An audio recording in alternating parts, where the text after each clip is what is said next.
নমস্কার বন্ধুরা, কেমন আছো সবাই? আশা করি সবাই ভালো আছো, আর আমরাও কিন্তু বেশ ভালো আছি।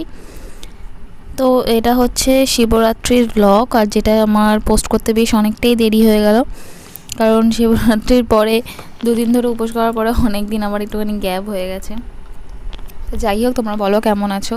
এসএস ব্লগসের একটা নতুন ভিডিওতে তোমাদের সবাইকে অনেক ওয়েলকাম। তো শিবরাত্রি তো এবারে জানোই যে অনেকটা দেরি করে পড়েছিল। তো সকালবেলা ঘুম থেকে উঠে গেছি, ঘুম থেকে উঠে আমি আর বর বেরিয়ে গেছি বাজার করতে, কারণ আগে থাকতে বাজার কিছু করা ছিল না। তো শিবরাত্রির দিন সকালবেলায় সময় ছিল, তো ওখানেই চলে গিয়েছিলাম সকালবেলায় বাজার করতে।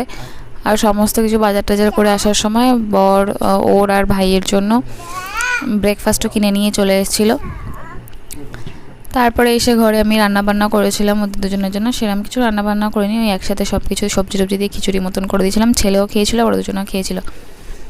আর এদিকে এখন সন্ধ্যা হয়ে গেছে, আর আমার তো জল পিপাসায় গলা ফালা সব শুকিয়ে যাচ্ছে, আর আমার বর আমাকে দেখিয়ে দেখিয়ে জল খেয়ে যাচ্ছে। শিবরাত্রি উপোসটা আমি অনেক ছোটোবেলা থেকেই করি, আমার বেশ ভালো লাগে করতে। আমি না খুব একটা ওই যে মানে প্রচুর উপোস টুপোস, প্রচুর ঠাকুর পুজো এরকম কিছু করতে পারি না, পরে যেটুকুনি করি আমি একটুখানি মন দিয়েই করার চেষ্টা করি। এর আগের 2 বছর আমি করতে পারিনি, 1 বছর প্রেগনেন্সির জন্য, আর তারপরের বছর যেহেতু ছেলে একদম ছোট ছিল, ব্রেস্ট ফিডিং করেও, তাই জন্য আমি খুব একটা বেশি করিনি।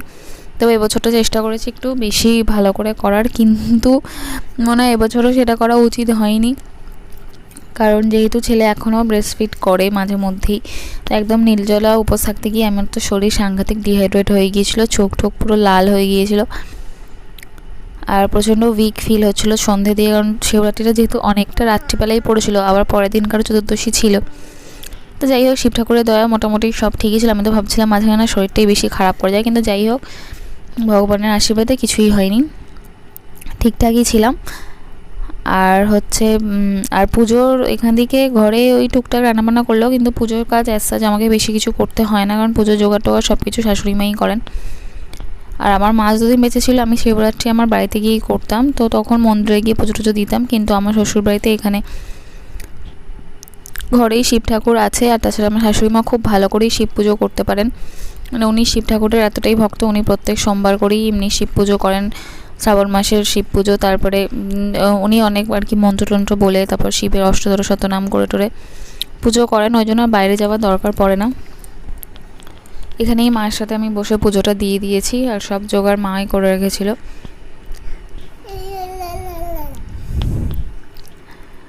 পুজো টুজো করলে কিন্তু মাঝে মধ্যে মানে মনের একটা আলাদা একটা শান্তি পাওয়া যায়, ওই জন্য মাঝে মধ্যে এরকম পুজো টুজো করা ভালো। যখন সারাদিন উপোস থাকার পরে তুমি শিব ঠাকুরের মাথায় যখন জলটা ঢালবে, তখন যে শান্তিটা পাবে না, সেই শান্তিটার জন্যই মানুষ উপোস করে। তবে হ্যাঁ, অনেকেই আছে অতিরিক্ত উপোস করে, আমার মনে হয় না অতিরিক্ত উপোস করাটা খুব একটা ভালো।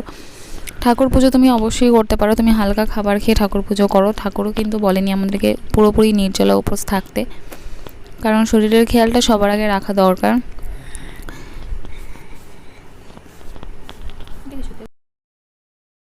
শিবরাত্রিতে যেহেতু 4 প্রহরে জল ঢালতে হয়, আমার সেইভাবে 4 প্রহরে জল ঢালা হয় না, আমি একবারই ঢালি, কিন্তু এবারে ঠিক করেছি 4 প্রহরে ঢালার চেষ্টা করব।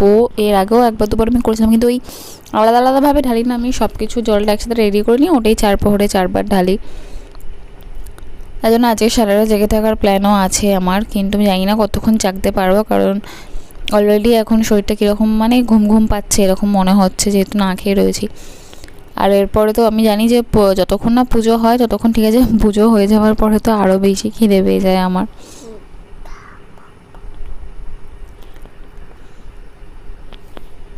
আমি চেষ্টা করব কতদূর কী করতে পারবো জানি না।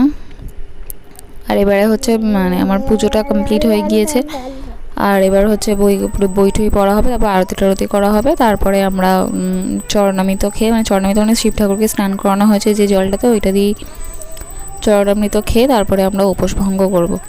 আর এখন আমি বেশি কিছু খাবো না, একটু জলই খাবো শুধু, কারণ এরপরেই আবার আরেকটা প্রহর পড়ে যাবে 9:30 পর থেকে, তো ওটা পড়ে গেলে তারপরে 2 প্রহরে জল টল ঢেলে তারপর ফল টল যা খাওয়ার খাবো।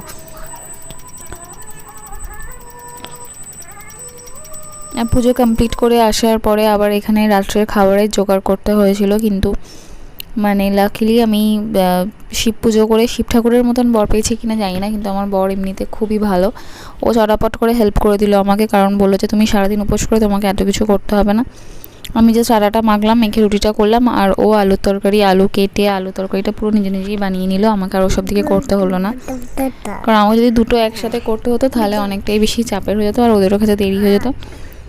এই দিক থেকে আমি লাকি যে আমাকে ও সব কিছুতে হেল্প করে, আর সব কিছুতেই ও যাই আমি যদিও আমি বলি যে না আমি করব, তখন আগে বোঝে যে না তোমার কষ্ট হবে, তোমাকে করতে হবে না, আমি করে দিচ্ছি।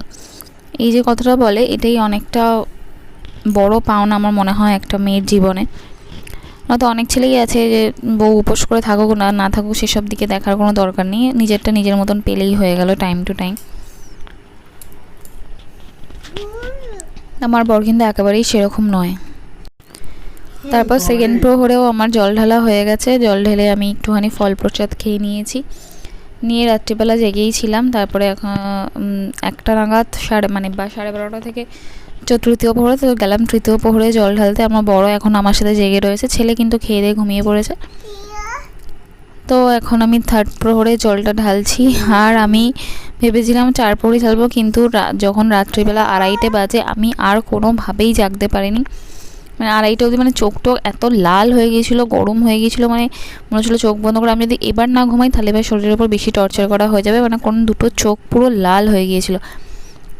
তারপরে বললাম যে ঠিক আছে, পরের দিনকারে তো আবার পুরো দিনটাই শিবরাত্রি রয়েছে, তাই জন্য বাকি আমি আরেকবার জলটা নয় পরের দিনকারে ঢেলে দেবো, কিন্তু এখন আমি শুতে যাই, কারণ শরীরটাকে ঠিক রাখা ভীষণ দরকার। দিয়ে 3 প্রহরে জল ঢালার পরে তারপর রাত্রিবেলা ওই 1টার সময় আমি সাবু নিয়ে বসলাম, সাবু মাখা খেলাম। আর ওই খাওয়াটাই মনে হয় ভুলেছিল, যদি না খেয়ে যেতাম তাহলে হয়তো আরও কিছুক্ষণ জেগে থাকতে পারতাম, যেহেতু খেয়ে ফেলেছি আর ঘুম পেয়ে গেছে। তো যাই হোক, এইভাবেই ভিডিওটা এখানেই শেষ করলাম। যদি কিছু ভালো লেগে থাকে তাহলে প্লিজ এটা লাইক করে দিও, চ্যানেলটাকে সাবস্ক্রাইব করে পাশে থেকো। টাটা।